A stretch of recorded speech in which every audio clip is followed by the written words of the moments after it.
Got up at 5 in the morning to beat the strikes, getting the early train, so I'm quite tired, but I'm very excited today. I'm pulling into Avignon, and the reason I'm here is to see the famous Palace of the Popes. Just heading into Avignon proper now, and already I can see the towers of the walled city before me. I am super excited to be seeing this. The town itself looks to be like a nice cathedral town, similar to what you find in the UK in, say, York or Winchester.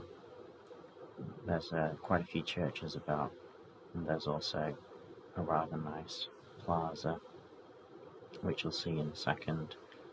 Up ahead here, there's lots of cafes outside where you can get a table and have perhaps a cocktail or a glass of wine. It's just a really nice atmosphere. And now I'm heading towards it. That large white cliff you can see in the distance is in fact the Palace of the Popes. The story as to why this palace is here and not in Rome has to do with a period around 1300 when a French Pope was elected, but having seen the last Italian Pope also get beaten up by the French king for refusing to allow the clergy to be taxed, he didn't feel very safe in Rome. So instead, under the protection of the French king, he moved to what had previously been a French city called Avignon, which now became a papal territory. While he was here, he still probably didn't feel pretty safe because he chose to build this enormous castle along with his successors. The papacy stayed here for around 100 years until it moved back to Rome. Here I am in Avignon, standing outside the Palace of the Popes. It's absolutely massive. It's one of the biggest medieval buildings I've ever seen.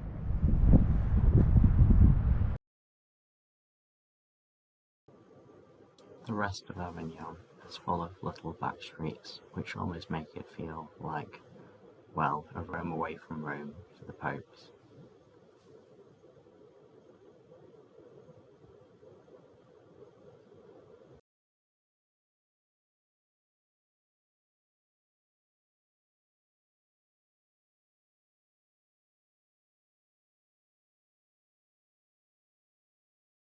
Now in the Palace of the Popes, it's 11,000 square meters, and there's a lot to cover.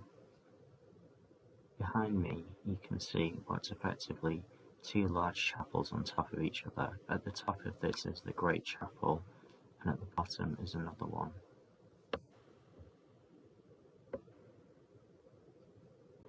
As the palace was allowed to fall into ruin over several hundred years after the popes departed, there's not that many of the original artifacts left, especially not in good condition.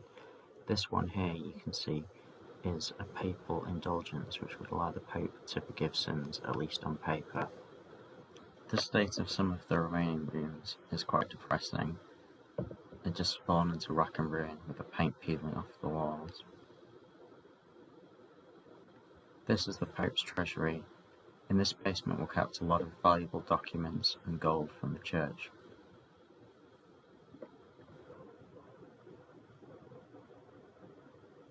I'm heading outside now into the Provence sunshine and the Pope's garden. This garden was largely for medicinal purposes. There's several herbs in the beds and also some bees which make honey. Although we don't know if this is exactly how the garden looks, as the original garden, like much of the rest of the palace, had badly decayed by the time the restorations began to take place.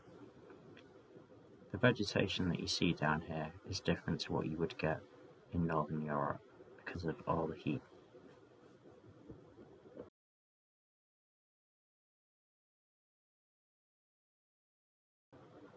At the time this garden was originally created, geometric gardens were all the rage as they showed man's dominance over nature, much as these walls showed the Pope's dominance over Europe.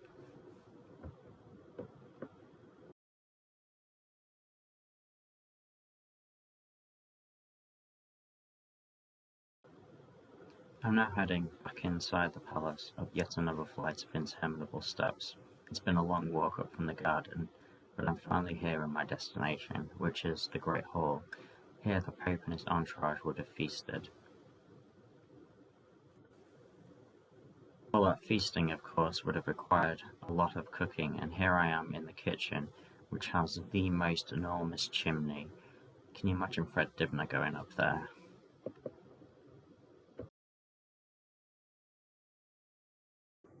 On the other side of the hall is the conclave room. The cardinals would have been locked in here to decide to elect a new pope after one died. Although one can imagine with mostly French cardinals and the King of France de facto having the final say, it wouldn't have been too difficult. Quite a lot of the palace is given over to the Pope's room and to his study, which you can see here. The very ornate decoration was just a sign of the favours shown to the popes. They also had quite elaborate burials involving marble statues of themselves with a papal tiara on their heads. You might remember that I mentioned earlier that there was 2 chapels stood on top of each other while I was in the courtyard. Well, this is one of them. The scale is truly enormous, and it's easy to understand how the 7 or so popes which are buried in this room managed to blow through nearly all their income building this enormous structure.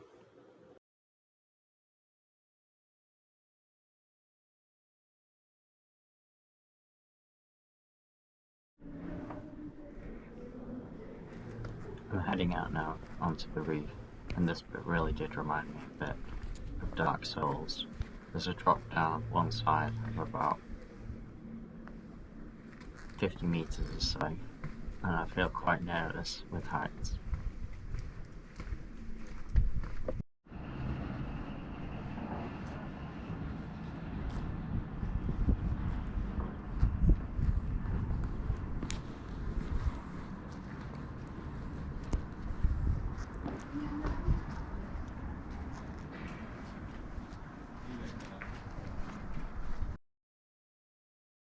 In now into the second of those 2 chapels that I mentioned, stacked one on top of each other. This one is in slightly better condition, and you can see on the walls the remainings of medieval frescoes. This one here is probably the best preserved in the whole of the building, outside of a few select small rooms.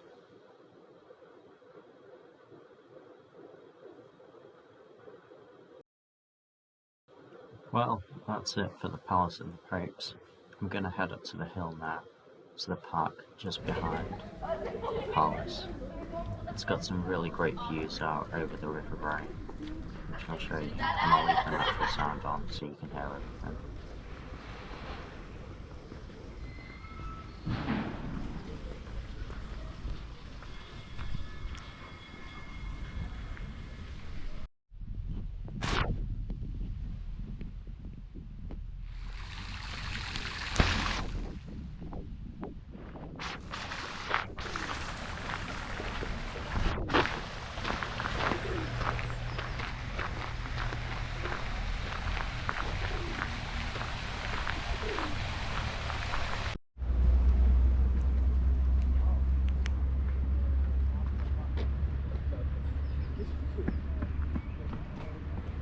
In the distance over there, you might be able to see the remains of the other thing that Avignon's famous for, its bridge, or the Pont de Avignon. And what I find quite funny is there is actually a dance school just outside it.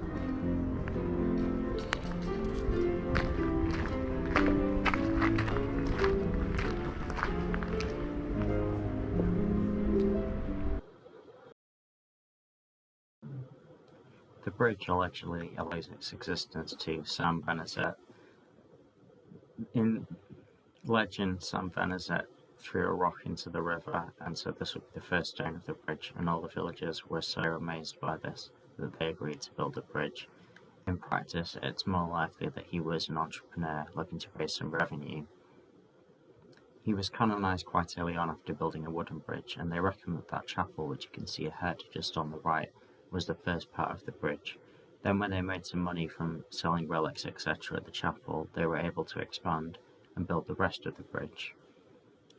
Originally, the bridge was a lot larger than it is today, with 22 arches, but now only 4 remain.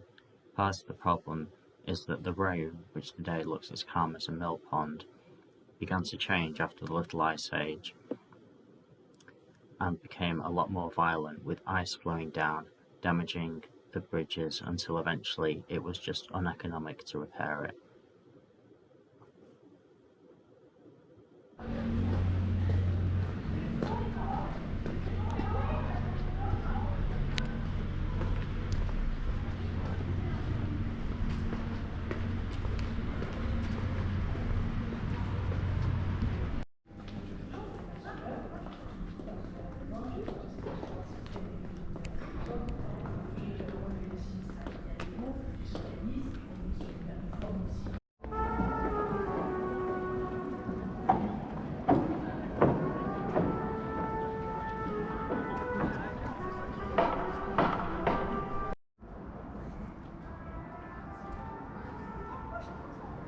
Well, you've probably heard enough of me waffling on for about 10 minutes, so I'll leave it here. It's been a great time in France and the sun, and look forward to seeing you soon.